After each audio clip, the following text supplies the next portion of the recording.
గురుగారు, ఈ వారం తులారాశి వారికి ఎలా ఉంది? తులారాశి వారికి 4 గ్రహాల యొక్క గ్రహబలం అనుకూలిస్తోంది. 7లో చంద్రుడు, 9లో గురువు, 6లో శని, లాభంలో కేతువు. మనోబలంతో కార్యాలు పూర్తి చేసుకోవాలి.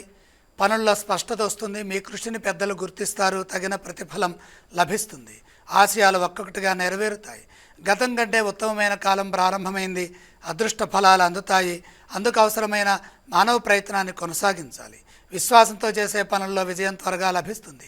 ఉద్యోగంలో కలిసొస్తుంది. తోటివారి నుండి తగినంత గుర్తింపు ఉంటుంది. మీ ప్రయత్నాలు సక్రమంగా సఫలమవుతాయి. నిరంతర సాధనతో మేలు చేకూరుతుంది. లక్ష్య భావనతో పనిచేయటం చాలా మంచిది.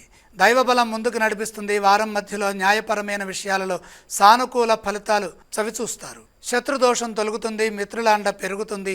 శాంతంగా సంభాషిస్తూ కార్యక్రమాల్లో నైపుణ్యాన్ని పొందండి. వ్యాపారంలో కూడా సమయానుకూలంగా వ్యవహరించడం ద్వారా ఆపదలు తొలగుతాయి. ఆర్థికపరమైన జాగ్రత్తలు తీసుకుంటే ఎటువంటి ఇబ్బంది ఏర్పడదు. వారం చివరి భాగంలో మంచి వార్త ఆనందాన్ని ఇస్తుంది. తులారాశి వారు ఏ స్తోత్రాలను పఠించాలి?